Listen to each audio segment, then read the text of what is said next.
Bonjour chers investisseurs. Merci beaucoup d'avoir aidé notre projet. Les liens peuvent être trouvés dans la description de cette vidéo. Regardons maintenant les principaux indicateurs de l'organisation Scholastic Corp. Ticker, SCHL. Cet avis a été créé à partir des informations actuelles à l'époque, 12 mai 2024. Par classement Guru. Markets Entreprise Scholastic Corp. Appartient à la sous-catégorie Education. 62 entreprises participent à l'analyse, c'est très représentatif. Nous commençons par des données récapitulatives sur l'entreprise. Un peu plus loin nous étudierons chaque paramètre un peu plus en détail. Si nécessaire, vous pouvez mettre la vidéo en pause. Vous pouvez examiner plus attentivement chaque paramètre de l'organisation étudiée. Vous pouvez accéder au tableau avec la classification des tickers en utilisant le lien dans le commentaire épinglé. Nous vous demandons de bien vouloir partager cette vidéo avec vos amis. Merci pour votre republication et toute autre aide, nous en avons vraiment besoin. Eh bien, les amis, commençons.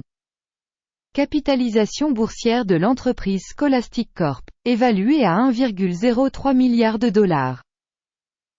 Avec une capitalisation boursière de la sous-catégorie de 86 milliards de dollars.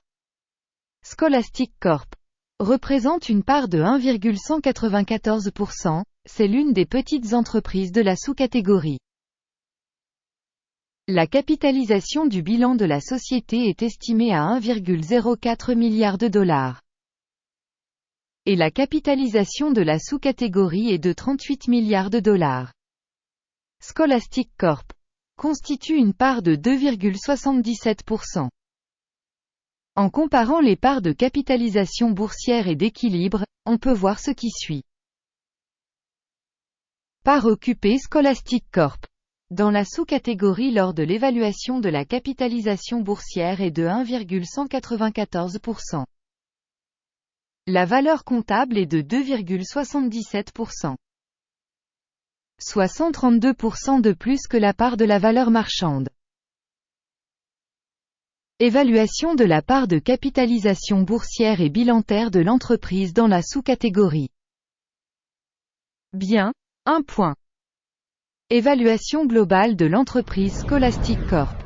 Sera présentée à la toute fin de la vidéo. Veuillez regarder la logique de l'étude jusqu'à la fin. Les dettes de l'organisation s'élèvent à 0,136 milliards de dollars. La dette par rapport à la valeur comptable représente 13,1% des capitaux propres. Score pour le niveau d'endettement de l'entreprise, bon, 1 point. Le solde court des actions, bénéfice de la société est de 24,8.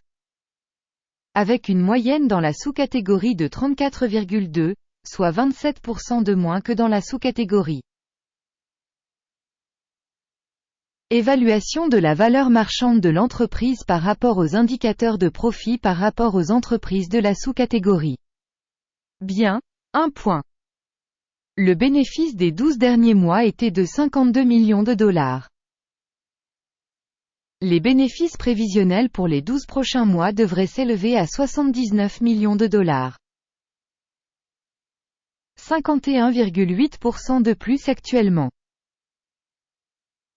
Évaluation des indicateurs de bénéfices futurs attendus par rapport aux entreprises de la sous-catégorie. Bien, 1 point. Le solde prix, revenu de l'entreprise est de 0,6.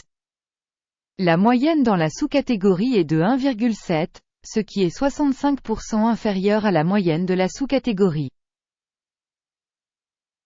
Évaluation du ratio valeur marchande, revenu par rapport aux indicateurs des entreprises de la sous-catégorie.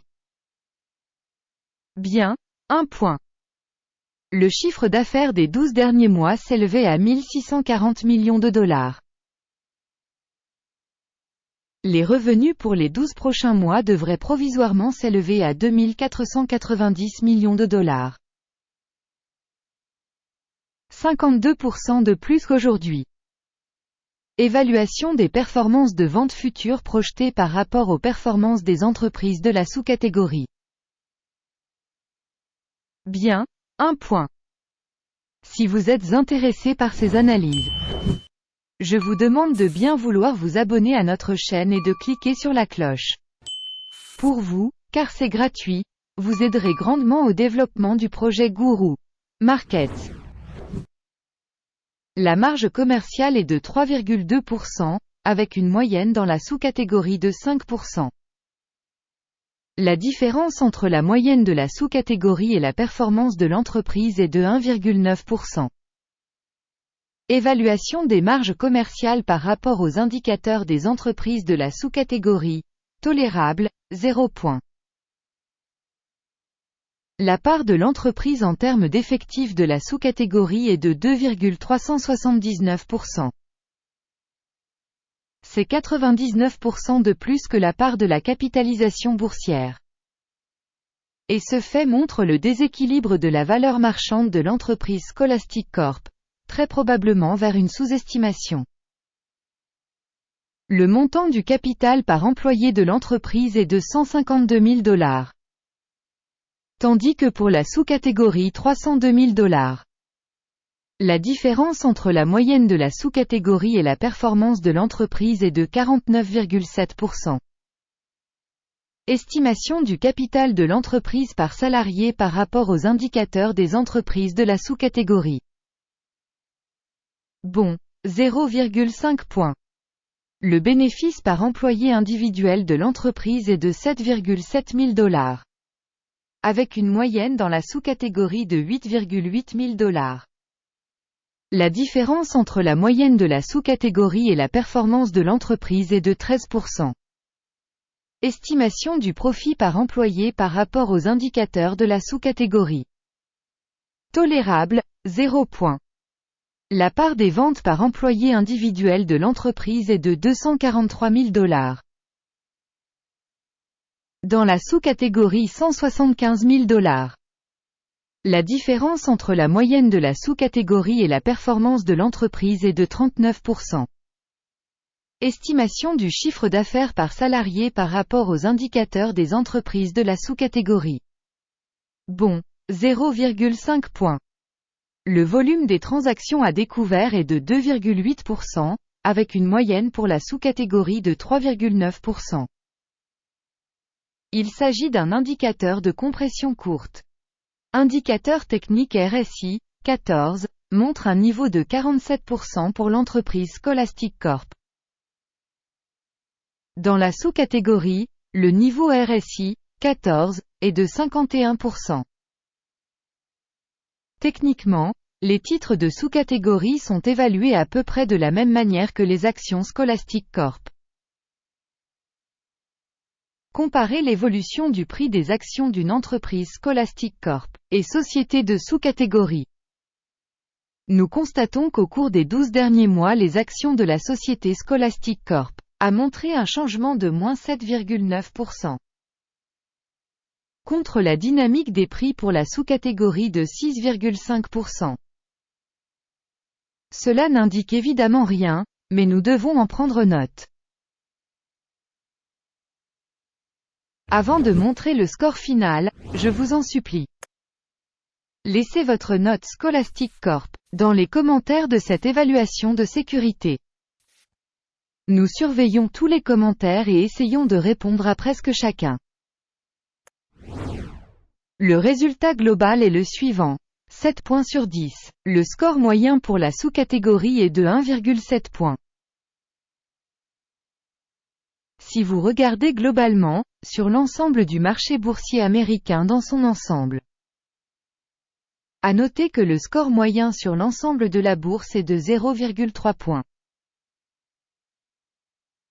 Contre le score de 7 points de l'entreprise Scholastic Corp. Allons au tableau des commandes, il est accessible à tous, le lien est dans le commentaire épinglé. Le tableau des commandes contient absolument toutes les décisions prises précédemment par le système d'information et de référence sur la valorisation des stocks Guru Markets. L'accès au tableau de commandes est absolument gratuit et ouvert, lien en commentaire épinglé. À la suite de l'analyse des titres de la société Scholastic Corp. Système d'information et de référence Guru. Markets. Une décision est prise. Ouvrir une commande, pour une raison. Scholastic Corp., l'entreprise la plus sous-évaluée de la sous-catégorie. Il convient de rappeler que le 3 mai 2024, nous avons publié l'arrêté. Téléscripteur VIRC. Système DD Guru. Markets. La décision suivante est prise sur cette ordonnance. Clôturer la commande. Le résultat est un bénéfice de 14,1%. Un grand merci à tous d'avoir regardé cette vidéo et d'avoir utilisé le système d'information et de référence Guru. Markets. Vous êtes vraiment le public le plus cool.